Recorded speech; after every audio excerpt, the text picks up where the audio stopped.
Magandang araw mga kaibigan.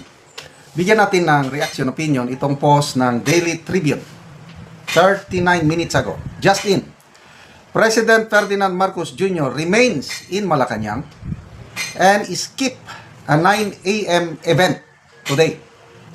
He was represented instead by Executive Secretary Ralph Recto, who told reporters that the President is fine. Ayos lang ang Pangulo. Ito ang statement ng ES Recto. He is fine. It's only natural for his doctor to recommend that he rest for a week. I too had diverculitis last year twice and had downtime for a week each time. PBBM is catching up on paperwork. Yan. So, pang ilang araw na ito, mula nung dinala ang Pangulo sa St. Luke Hospital, at yun, sinabi nila na diverculitis. Although, itong si Dean Chase, meron din siyang post, I don't know how true, na atrial fibrillary, parang irregular heartbeat pattern. Yun yung sinasabi ni Dean Chase sa kanyang sources na nasa Malacanang.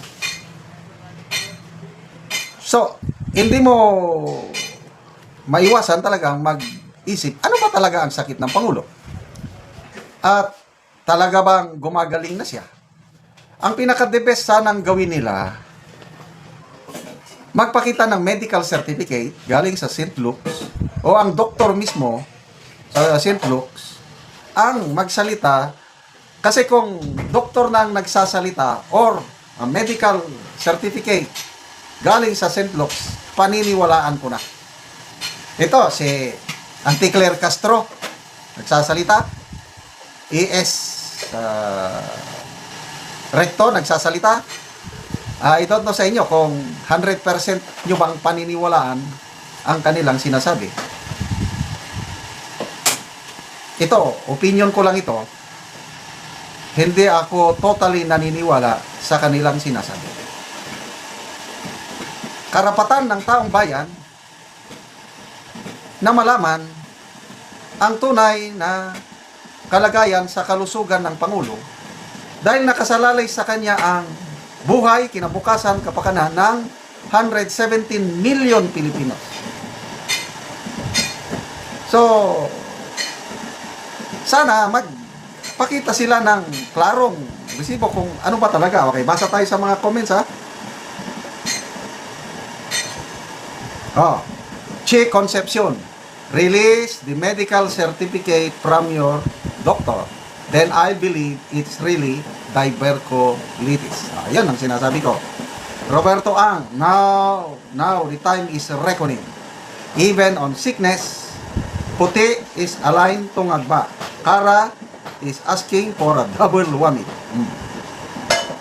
Leia Salonga. Leia Evangelista Salonga, hindi siguro ito yung celebrated natin.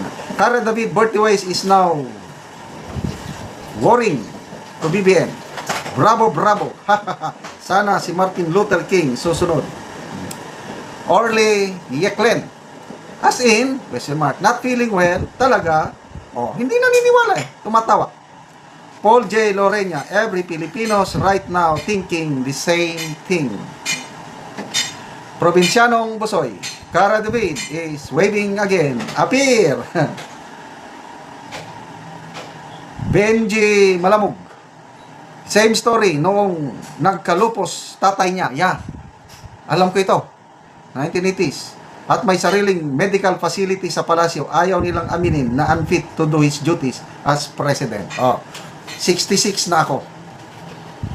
Lumaki ako, Marcos Senior Administration. Grade 1 ako noong 1965, yan, Presidente Marcos. Hanggang napatalsik siya na alam ko yun. Talagang sa loob ng Malacanang, mayroong doon na inaasikaso ang Pangulong Marcos Senior. Yun na nga, yung unang years of his presidency, maganda. As in, maganda. Kaya lang yung later on na, nung nagkasakit siya, dahil sa sakit, naapektuhan yung kanyang trabaho dahil sa sakit. Kaya yun na, marami nang nangyari. So, sana nasa mabuting kalagayan ang Pangulo. Huwag kayong nag-ano ng Cara David dyan, huwag naman. Ang daming natutuwa, Cara David, to me, hindi. Pangulo pa rin natin yan, dahil binutuhan natin. Pabayaan na lang natin matapos niya ang kanyang termino hanggang 2028. Ganun yun. Sige, 1 week. Nakailang araw na ba mula nung dinala siya sa ospital? Pang-4, pang-5 araw na ngayon. So, anong araw ngayon? Miyerkules? O sige nga, Lunes. Sana lumakas na siya, makapagtrabaho na siya, back to normal. Kaya lang, next week. At palagi pa rin absent, hindi siya maka-attend sa mga public schedule niya. Ay, nako. Wala na. So, hindi nyo pwedeng itago forever ang katotohanan. Karapatan ng taong bayan nang malaman ang kalagayan ng presidente.